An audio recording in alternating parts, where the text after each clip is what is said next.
Olá a todos, eu sou a Anne Caroline, eu sou nutricionista e venho aqui falar com vocês hoje como relacionar a alimentação com uma boa nutrição e proteção para o bem-estar. Então, temos essa proposta aí de trazer mais conhecimentos para vocês, relacionados com como a gente pode colocar aí alguns aspectos do nosso dia a dia a favor, né, da nossa qualidade de vida. E eu venho trazer um pouco esse aspecto nutricional para vocês hoje. Então, nós temos aqui a nossa equipe multidisciplinar, onde estamos eu, que sou nutricionista, a Betina, que é profissional de educação física, e a Sabrine, que é a psicóloga. Juntas, nós vamos trazer a cada momento temas interessantes para poder aumentar a sua ideia, a sua concepção sobre o que realmente é saudável e pode ser aplicado no seu dia a dia em relação à sua qualidade de vida e bem-estar, aí voltado para o aspecto da saúde. Então, agora eu gostaria que você pensasse sobre essas duas palavras, a palavra nutrição e a palavra saudável. O que vem na sua mente quando você escuta ou pensa nessas palavras? Então, reflita. Quando a gente pensa em nutrição saudável, a gente já lembra das blogueiras, o que é fitness e é acordar cedo, comer um café da manhã saudável, inserir frutas, legumes e verduras na alimentação, comer coisas mais naturais. Então, sempre vem essa ideia mais fitness, podemos dizer assim, né, da alimentação. Porém, isso não é aplicado para todas as pessoas da mesma forma. E esse não é um literal e real conceito sobre nutrição e saudável. Então, a gente vai esclarecer um pouco mais sobre isso. Então, olhando aqui para essas três imagens, eu gostaria que vocês pensassem quais delas se relaciona melhor com alimentação saudável. A primeira é realizar dietas com regularidade. Pensa, isso é uma alimentação saudável?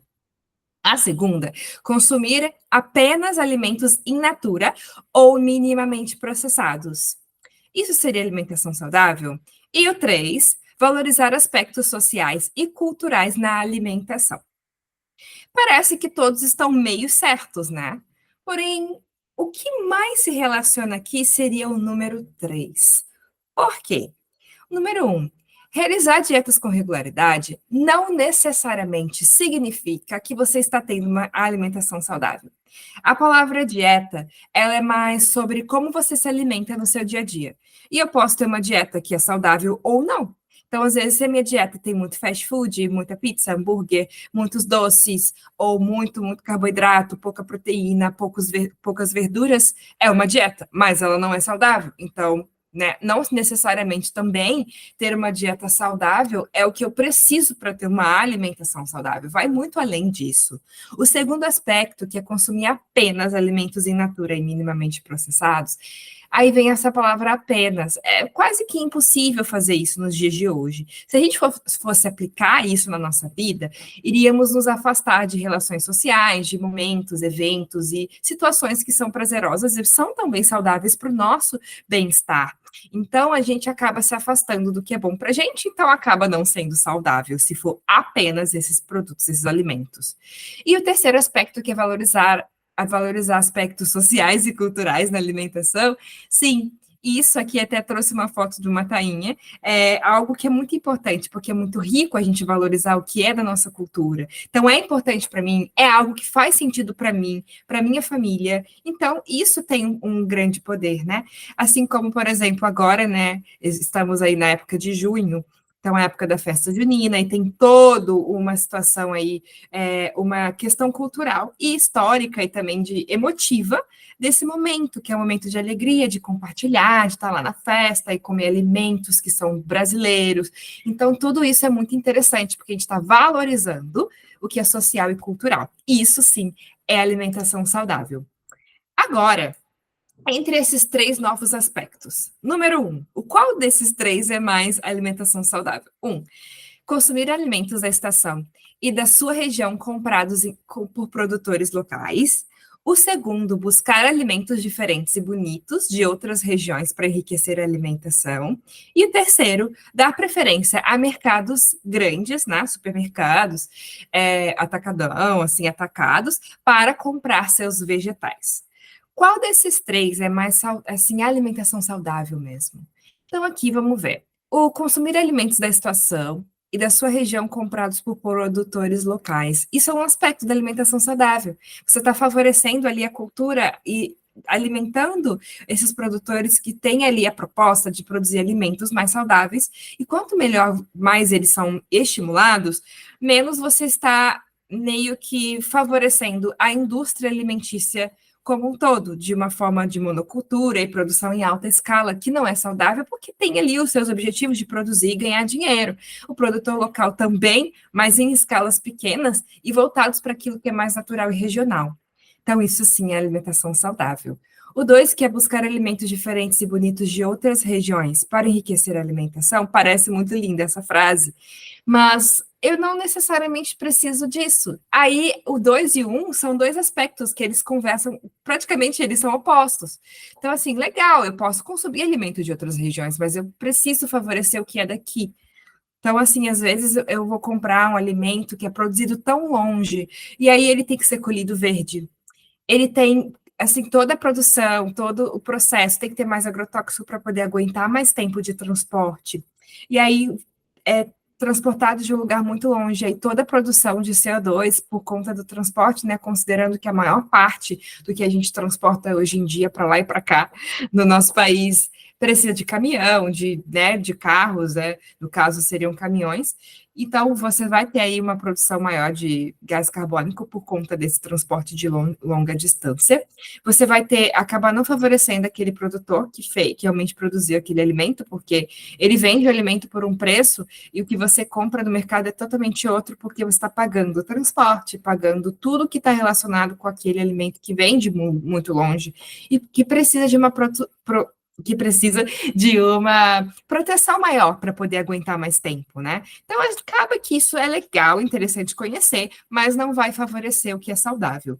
E o 3, que é preferência em mercados grandes, aí é a mesma história do 2, né? Os mercados grandes, eles não estão ali, vou comprar ali umas 10 verduras do senhor João ali, que mora, produz ali na cidade. Não, eles precisam de muita quantidade. Muita quantidade não é produto local, é de longe. E aí entra a mesma questão do aspecto 2 aí para gente. Então, melhor seria favorecer o que é local. Agora, nesses 3 outros aspectos, né? 1, negar e se afastar de alimentos que podem prejudicar a saúde. Compartilhar comidas saborosas em ocasiões sociais com consciência, mesmo que sejam muito calóricas. E 3, se limitar a opções saudáveis, mesmo quando estiver emocionalmente abalado. São frases aí interessantes, né, para a gente analisar. Negar e se afastar dos alimentos que podem prejudicar a saúde, em alguns momentos é necessário quando a gente tem uma questão de saúde muito limitada, né?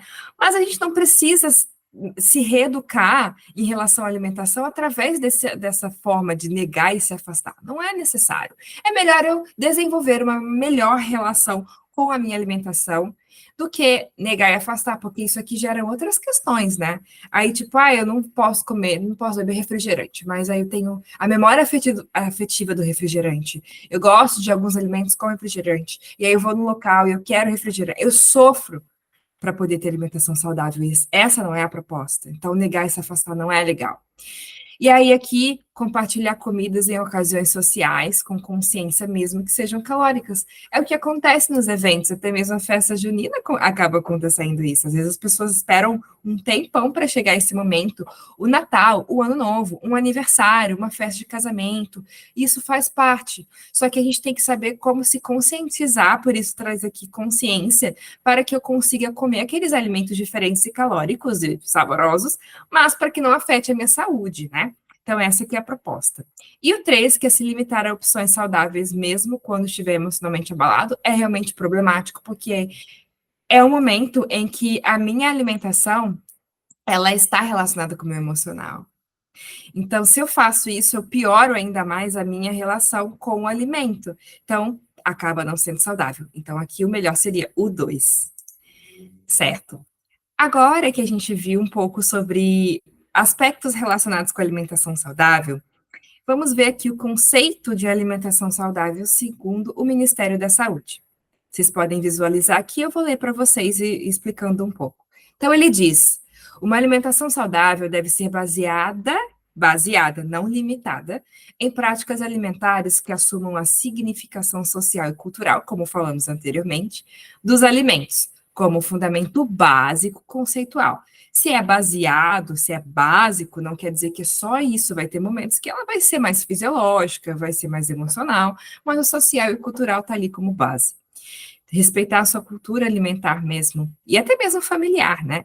Então, aqui ele traz também, nesse sentido, é fundamental resgatar essas práticas, bem como estimular a produção e o consumo de alimentos saudáveis regionais, como legumes, verduras e frutas, que é o que a gente estava falando ali da produção local, o quão que é benéfico para a nossa saúde e para a economia e para esses produtores e para a qualidade do alimento e para o meio ambiente. E aí que ele também traz, sempre levando em consideração os aspectos comportamentais e afetivos relacionados a práticas alimentares, que foi a última coisa que a gente conversou. Então, a gente precisa, tem um comportamento ali, né, que vai praticamente nos ajudar a escolher o que a gente vai comer. E isso está relacionado com o que é afetivo, com histórias, né, com várias coisas. Então, a gente não pode ignorar esse aspecto. Então, tudo isso é alimentação saudável. Não é comer fruta, verdura e legume e fazer dieta, tá bom? Certo. Então, aqui traz outros aspectos, né, que mostra que ela não é só fisiológica. Ela deve ser cultural, colorida, acessível, harmônica, variada e segura. Harmônica, porque não adianta só comer legume, não adianta só comer carne, não adianta só comer fast food, tem que ter uma harmonia aí nos grupos alimentares.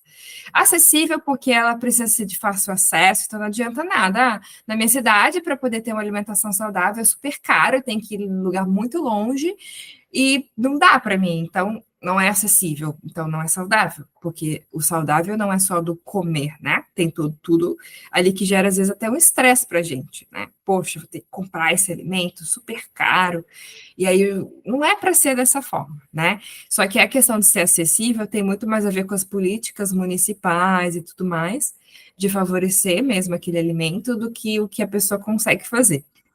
Ela deve ser variada, colorida também e segura, então microbiologicamente segura, né? Não pode estar contaminada, deve estar tudo nos padrões certos, né, de produção. Então, tudo isso aí são aspectos importantes para a gente agregar nosso conceito de alimentação saudável.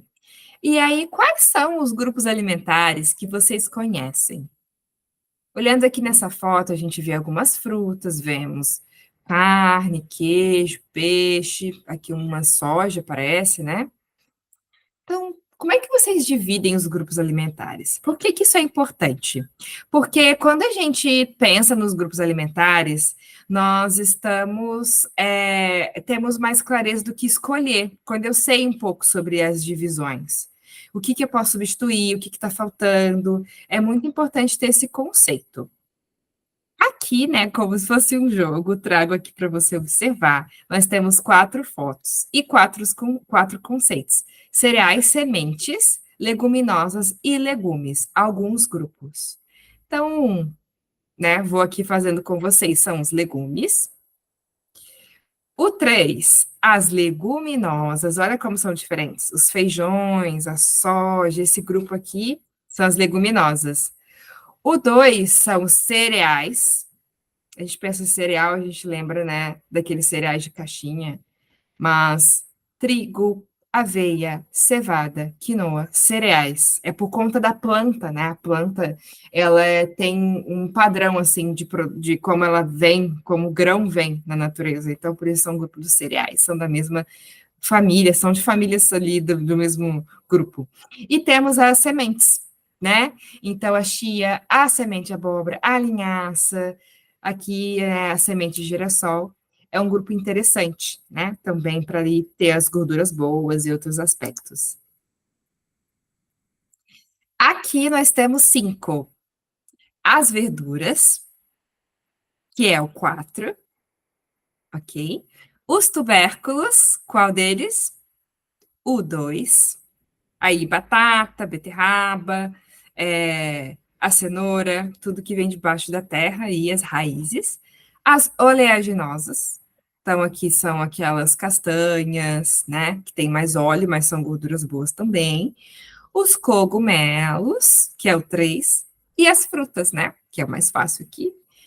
Então, olha só quantos grupos a gente tem diferente. A gente fala, comer vegetal. Poxa, olha só quanto aqui não tem nenhuma fonte animal. Olha que variedade nós temos. E aqui eu trago uma outra questão, falando das fontes animais, quais que são saudáveis e quais não são saudáveis. Vou dar um tempo para vocês observarem, se quiserem pausar o vídeo também. Olhem e vejam quais deles são saudáveis, quais não são. Temos nuggets, temos aqui o peito de peru, aqui temos ovos e carnes frescas, queijos, laticínios, a salsicha, ou linguiça, salsicha desse grupo, e o leite de vaca. Aí vamos colocar ou algum outro animal, né? Então vamos lá. As fontes animais saudáveis, aqui nós temos o número 3, o número 4 e o número 6. As não saudáveis, o número 1, que são os nuggets, o peito de peru, porque é saudável, é o embutido. E o 5, que é a salsicha. A gente vai falar um pouco mais desses grupos, ok?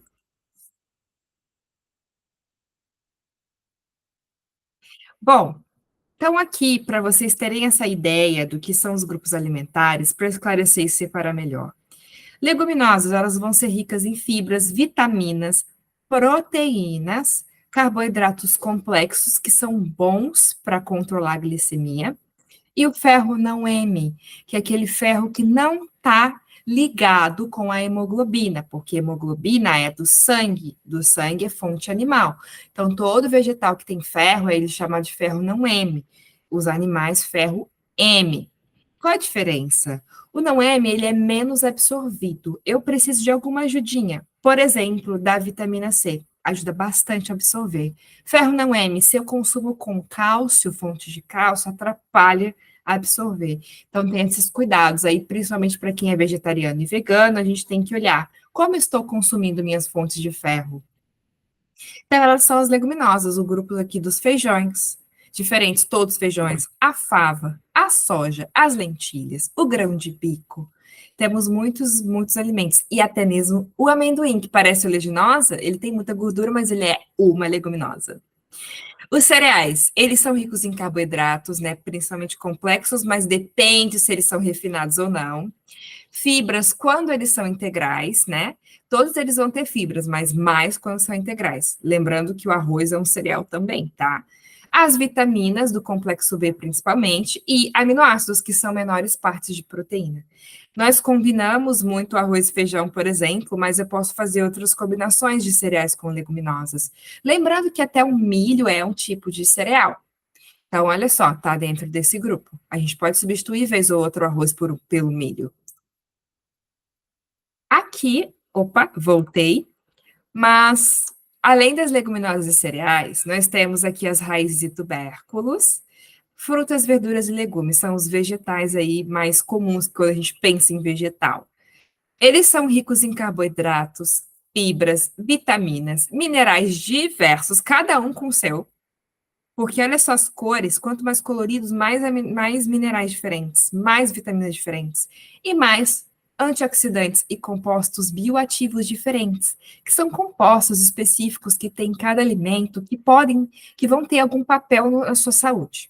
Né? Cada um deles tem os seus, estão sendo muito estudados, então são compostos importantes. Por exemplo, na casca do tomate, a gente tem um composto que ele é muito importante aí para a saúde oh, meu Deus do céu, e para rejuvenescer, né? Me confundo com essa palavra.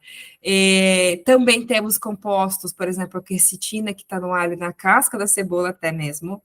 Temos alguns na berinjela, cada um tem o seu. É bem interessante isso, né? Então, todos esses aqui, de formas e composições diferentes, têm esses benefícios aqui principais, tá bom? Então, quanto mais variado, melhor. As castanhas, nozes e sementes, né, que são oleaginosas e sementes, são ricas em gorduras boas, vitaminas, minerais e fibras. Lembrando só uma coisa, que os vegetais, o grupo anterior que a gente viu, eles também têm muita água. Então, a gente consome tipo uma berinjela. nossa, parece que já fica cheio, porque tem bastante água também e muita fibra. Então dá mais saciedade. É legal colocar mais na nossa refeição quando a gente quer controlar aí o consumo de alimentos. Os cogumelos, eles são ricos em antioxidantes, vitamina B e vitamina D. A vitamina D a gente encontra muito em animais, fontes animais, mas os cogumelos, alguns deles produzem bastante. Só que, para ativar a vitamina D, a gente precisa ter exposição solar de qualquer forma. E também muitos minerais, até por conta de deles nascerem ali, né, se desenvolverem na terra, não na terra, né, mas ali, né, naquele local, pegando ali alguns minerais da região, assim, que eles estão sendo cultivados, então eles são bem ricos. Então, agora que a gente viu todos esses grupos de vegetais, que a gente pode variar de várias formas na nossa alimentação, incluir, combinar e fazer muitas coisas, nós temos as carnes, laticínios e ovos, que são as fontes animais, né? E aqui, quando eu falo de carne, eu estou incluindo peixes, crustáceos, um monte de alimento aí, desses, né, que são realmente partes ou animal, né? Ali, aí também a gente considera a carne de vaca, o frango, carne suína também. Todos eles têm uma proteína de alto valor biológico, são proteínas que têm uma combinação boa de aminoácidos, vitaminas diversas, principalmente do complexo B. Eu apontei aqui até a B12 porque a gente só encontra em fonte animal. Lembrando que também é encontrado queijo em carne, em leite, laticínios, né? Mas em menos quantidade do que nas carnes, né? E, geralmente, aí a gente tem as partes, né? Tipo o fígado de boi, por exemplo. Os fígados, eles são onde está mais concentrado de vitamina, principalmente de vitamina A. Tem muito, porque é a parte do nosso corpo onde armazena, né, essas vitaminas. Então, no animal também. Então, para quem consome, é bom não consumir em grande quantidade, até por isso, pode ter muita vitamina, mas é legal consumir assim, vez ou outra, para complementar. Tem bastante ferro também nessas partes, e as gorduras, principalmente colesterol, tá bom? Então, a gordura principal encontrada nas carnes são saturadas e colesterol, e também nos leites, queijos, ovos, tá? E aí não é para falar, ai meu Deus, tem colesterol, é só para se atentar.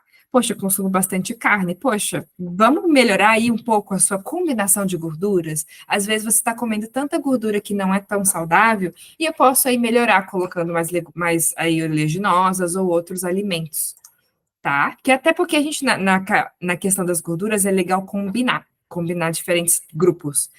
E temos aí os embutidos, que eles são as fontes não saudáveis, né? Eles são ricos em conservantes, gordura saturada, sódio, nitritos, corantes, aditivos. Não tem tanta proteína quanto se imagina, tá? Então, assim, se eu for fazer um lanche de manhã, é melhor eu colocar para quem consome e gosta também, é melhor colocar um pedaço de mussarela do que um pedaço de presunto, tá? Existem melhores queijos, com certeza, mas o presunto ele vai ter muito isso daqui, tá? Conservantes e tal, e até mesmo alguns queijos eles vão ter alguns, dependendo de como eles são produzidos. Então, aqui é um grupo que a gente tem que se atentar para que ele seja de vez ou outra, e para quem não liga muito, pode retirar sem problemas, tá? Mas não estou falando que tire seus embutidos, mas reduza, poxa, todo dia eu como peito de peru e presunto. Vamos colocar outra fonte? É legal pensar aí nessas substituições. E aqui eu queria que vocês pensassem um pouco sobre o grau de processamento dos alimentos, né? Quais as recomendações que vocês dariam sobre o grau de processamento? Se vocês pensassem assim, poxa, temos o in natura, processado, ultraprocessado, a gente vez ou outra fala um pouco sobre isso, e aqui até a gente tem uma representação do abacaxi que ele vai mudando, e aí quais essas recomendações, né? Porque aqui no ultraprocessado eu vejo que eles têm, às vezes, muito pouco do alimento em si. Então, eu vou dar um tempinho para vocês pensarem. O que vocês iriam recomendar? Bom, vou ajudar vocês. Nós temos alguns malefícios do consumo de ultraprocessados. O ideal é sempre minimamente processado, o mais in natura possível. Não precisa ser só isso, como a gente falou anteriormente, mas é o que tem que prevalecer na sua alimentação. Então, assim, os açúcares, gorduras trans e saturadas, muito sódio, muito sal, aditivos químicos e conservantes, eles vão estar presentes nos ultraprocessados. Ah, mas o alimento é zero, é light. Veja os ingredientes desse alimento. É zero, mas o que dá o gosto ali do alimento? Ele é zero porque ele é natural ou porque ele foi extremamente manipulado, incluído vários aditivos? E tudo isso, todos esses aspectos aqui estão relacionados com as doenças crônicas não transmissíveis. É um combo de coisas que está presente nos ultraprocessados. Embutidos é um grupo de ultraprocessados. Até coloquei aqui o salame, né, como uma representação. Então, essas doenças crônicas não transmissíveis, elas são determinadas por várias questões. Tem alguns fatores, como sexo, genética e idade, que a gente não tem muito como mexer nisso, mas tem algumas coisas modificáveis. O seu estilo de vida, o tabagismo, né, o uso de tóxicos, do álcool também, a alimentação inadequada, relacionado, aí a gente abre um parêntese e volta ali no slide anterior, o que está relacionado com a alimentação inadequada, e a inatividade física, não praticar atividade física. E aí a gente tem alguns fatores mais de risco para essas doenças, que aí eu posso desenvolver a hipertensão, consumo de sódio, a dislipidemia, que é o colesterol ali do sangue e os triglicerídeos alterados por conta de muito consumo de carboidrato e gorduras, sobrepeso, obesidade, intolerância à glicose, que vai gerar aqui a diabetes, tá? Também temos aqui uns desfechos como doenças coronarianas, vasculares, doença renal, cérebro vascular, então, tipo AVC, por exemplo, diabetes. Então, tudo isso está relacionado. A gente tem até alguns estudos relacionando aí, entendendo um pouco sobre o Alzheimer também, como que pode se relacionar, tá bom? Então, assim, o que eu quero trazer para vocês? Existem aqui, né, a gente trazendo um pouco para o envelhecimento, algumas mudanças que o nosso corpo vai sofrer. Porque a gente está falando de doenças crônicas e elas vão aos poucos se manifestando na nossa vida, porque é o meu estilo de vida ao longo dos anos. Então, assim, no envelhecimento é comum que, além de, dependendo do seu estilo de vida, você tenha modificações alimentares, como a mudança e perda gradativa do paladar, redução da movimentação peristáltica do trato digestório, então a digestão fica mais lenta, movimenta ali muito mais devagar, gerando mais constipação, demora a esvaziar o estômago, a pessoa demora a sentir fome. Tem pessoas mais idosas que ficam horas, assim, quase o dia inteiro sem comer quase nada. Isso tem problemas, né? Mas ela não sente a fome direito. Dificuldade de deglutir e mastigar, gerando engasgo, reflexo reduzido. A perda dentária e próteses pode atrapalhar a mastigação e deglutição. A redução da absorção dos nutrientes também, maior intolerância à lactose, dificuldade de digestão, aumento da gordura corporal, perda óssea e perda de massa muscular.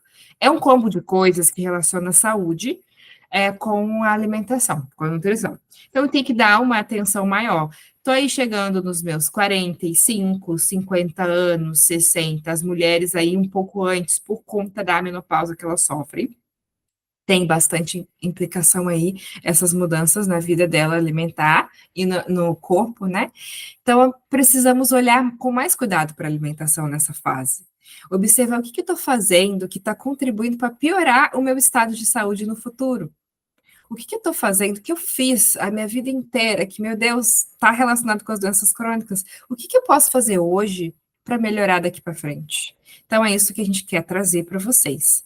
Então, assim, pensa aí, você sente alguma dessas mudanças afetando a sua alimentação ao longo dos anos? Ou para você é tranquilo, assim, não senti nenhuma diferença? Porque a gente sente, né? Acho que a cada década a gente vai sentindo aí umas modificações, principalmente quando a gente muda o nosso estilo de vida, seja para melhor ou para pior. A gente sente sim o impacto. E às vezes até mesmo a digestão, às vezes assim, como muita pouca coisa e não consigo perder peso, isso tudo acontece, muda o metabolismo.